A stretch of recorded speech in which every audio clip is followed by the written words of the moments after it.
السلام علیکم ورحمۃ اللہ وبرکاتہ۔ آج میں آپ کو بتاؤں گا حضور کریم صلی اللہ علیہ وسلم کی بتائی ہوئی کچھ باتیں۔ حضور کریم صلی اللہ علیہ وسلم نے فرمایا، جو شخص مجھے زبان اور شرمگاہ کی حفاظت کی ذمہ داری دے دے تو میں اسے جنت کی ضمانت دیتا ہوں۔ مجھ پر درود پاک پڑھنا بروز قیامت پلچرات کی تاریکی میں نور ہوگا۔ میری شفاعت میری امت کے اسی شخص کے لیے ہے جو میرے گھرانے سے محبت رکھنے والا ہو۔ میں اللہ سے امید رکھتا ہوں کہ عاشوراء کے دن کا روزہ 1 سال پہلے کے گناہ مٹا دے گا۔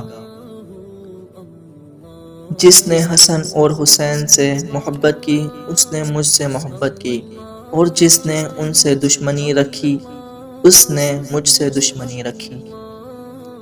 بکری کی عزت کرو اور اس سے مٹی جھاڑو، کیونکہ وہ جنتی جانور ہے۔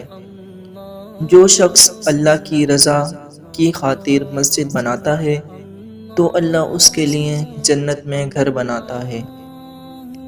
ایمان کے 4 شعبے ہیں، ان میں سے بلند ترین اور سب سے اعلیٰ شعبہ لا الہ الا اللہ، اور سب سے ادنی شعبہ راستے سے تکلیف دہ چیز کو ہٹانا ہے۔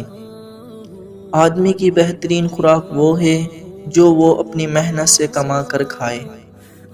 جنت میں ایک دروازہ ہے جس کا نام ریان ہے، اس دروازے سے صرف روزے دار ہی داخل ہو سکتے ہیں اور کوئی نہیں۔ میری امت کے لوگوں میں اس وقت تک خیر باقی رہے گی جب تک وہ افطار میں جلدی کرتے رہیں گے۔